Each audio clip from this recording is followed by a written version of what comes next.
Imaginemos por un momento que la historia como una gran máquina divina, o como el gran demiurgo, ya tiene prescrita toda nuestra historia como sociedad y como nación, pero inclusive como humanidad. Y los hombres somos simples juguetes, arrastrados, polvo arrastrado por un gran río que es la historia, donde no tenemos nada que hacer. No pesa para nada nuestra libertad, nuestro pensamiento, nuestra espontaneidad, inclusive nuestra locura. ¿Es eso el vivir humano o es el hacerse cargo de sí mismos, de nosotros mismos y de nuestra vida en común? Hoy se dice que tenemos una disyuntiva: democracia o tiranía. Yo voy a plantear otra perspectiva: libertad humana o determinismo histórico. Para la 4T es necesario sacrificar y someter la libertad humana al desarrollo ideológico de su movimiento. Libertad del hombre, por lo tanto, la libertad de las personas, resulta contraria al proceso movimiento que se desarrolla por sí mismo, al margen y a espaldas de las personas, y de ser necesario, en su contra. Si vemos bien, la cuarta transformación es un movimiento que nunca ha sido visible en la arena pública. Nunca fue objeto de una deliberación ciudadana. Carece de un cuerpo doctrinario y programático. No se le conoce definición. Para la 4T, por lo tanto, la libertad no es de los ciudadanos y ciudadanas, sino del movimiento.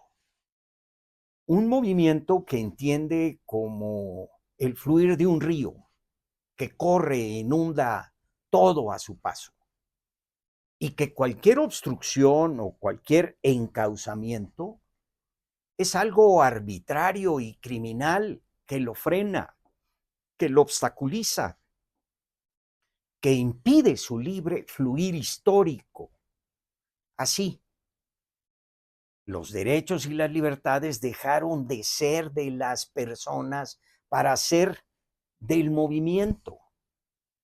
Y por eso López siempre habla desde una posición de sus derechos. Todos los derechos son de él. Y nunca habla de sus obligaciones como mandatario, como representante del pueblo, de ninguna obligación. Y de hecho, su concepto de la historia es un concepto que él acomoda en etapas para asumir que el hoy es de él. La cuarta transformación le corresponde a él porque así lo manda el río, no porque los ciudadanos lo hayamos determinado libremente. Él no habla de que por la elección, no, por la cuarta transformación, la cuarta etapa histórica de la transformación nacional. Pero aquí hay otro problema. Resulta que ahora la historia sustituye a la política. Es decir, ya no es el conjunto de seres humanos quienes unidos determinan la razón y el sentido de su convivir, sino que es algo ajeno, es la historia que corre por aparte de la libertad y de los derechos y de la igualdad de los hombres y de las mujeres.